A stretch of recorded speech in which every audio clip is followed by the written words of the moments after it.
Vamos lá, pessoal. Continuando agora sobre o lucro presumido, entramos agora na margem de presunção.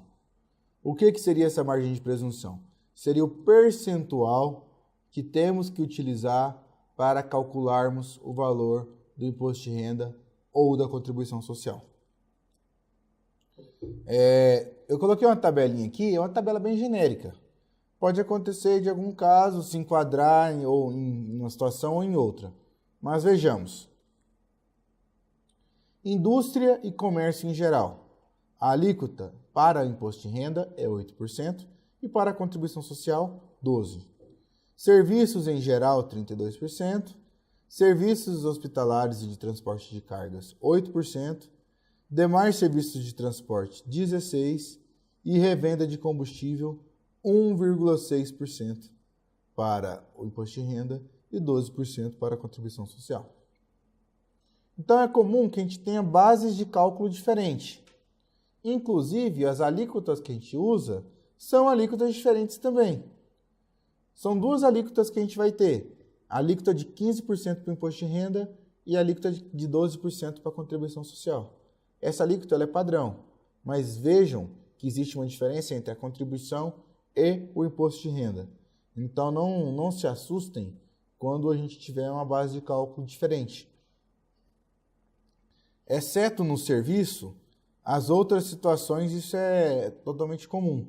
Que o serviço, a base de cálculo é 32. No imposto de renda e contribuição social, não. Temos um benefício que é legal para uma empresa. Se a empresa for prestadora de serviços e não ultrapassar o limite de R$120 mil por ano, ela poderá reduzir a base de cálculo do imposto de renda de 32% para 16%. Então, pessoal, cobrem os seus contadores.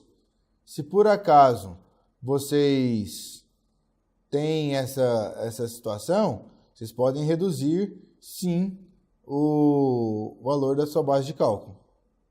Se uma empresa tem prestação de serviço e comércio, ela é obrigada a fazer a sua tributação de maneira singular.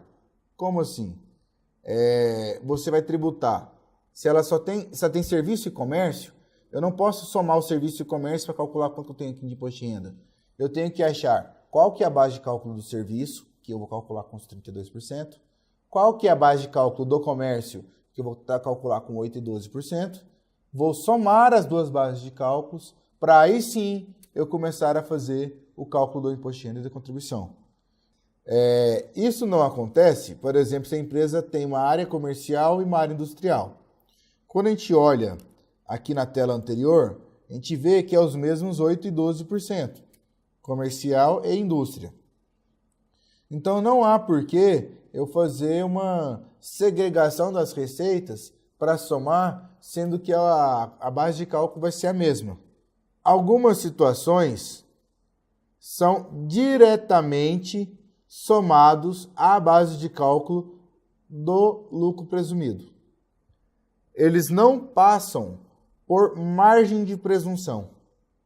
Como assim?